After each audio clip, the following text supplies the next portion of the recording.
Dulu di sini ada seorang pengurus panti namanya Ibu Mira. Terus Ibu Mira dikurung di kamar ini. Ibu Mira gedor-gedor pintu ini. Gedor pintu pakai kepala sampai kepala pecah.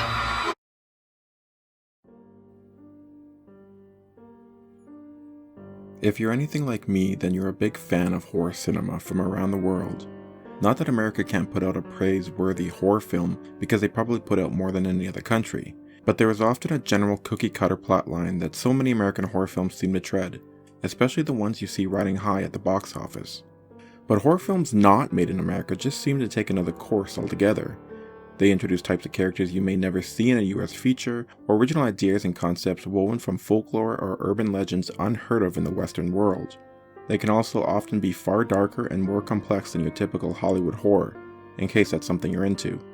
In other words, they offer something less ordinary if all you consume is American or Americanized content. Although countries like Japan and South Korea tend to get all the attention when it specifically comes to Asian horror cinema, Indonesia has also left its mark on this particular genre of film, especially as of late putting out applauded efforts like The Third Eye, Satan's Slaves, and May the Devil Take You over the last few years. However, homemade horror cinema has been a thing in Indonesia for many decades now, dating as far back as 1941, when The Living Skeleton was released and considered the country's first ever domestic horror film. Flash forward 80 years and Indonesia is still producing quality horror cinema, including the Shudder original The Queen of Black Magic, which is actually a loose remake of a 1981 Indonesian horror classic of the same name. In fact, the filmmakers of this updated version even pay homage to the original by featuring scenes of it during the end credits. That's not something you'd typically see in an American horror remake, of which there are numerous.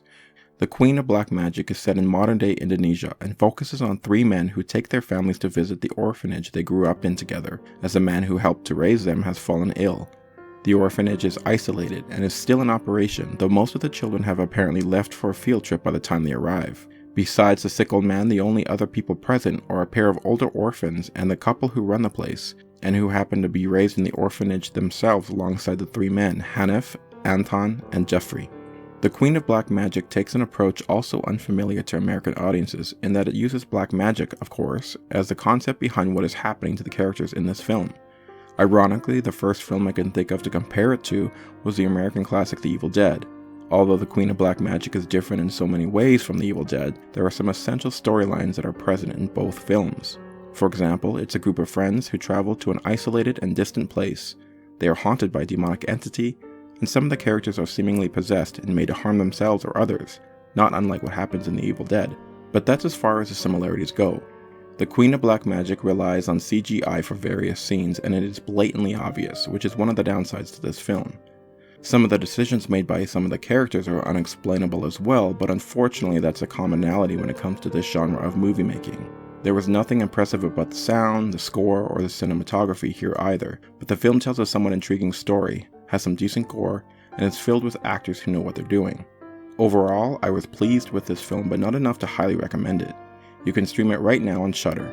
For the record, I'd give The Queen of Black Magic 3 out of 5 stars.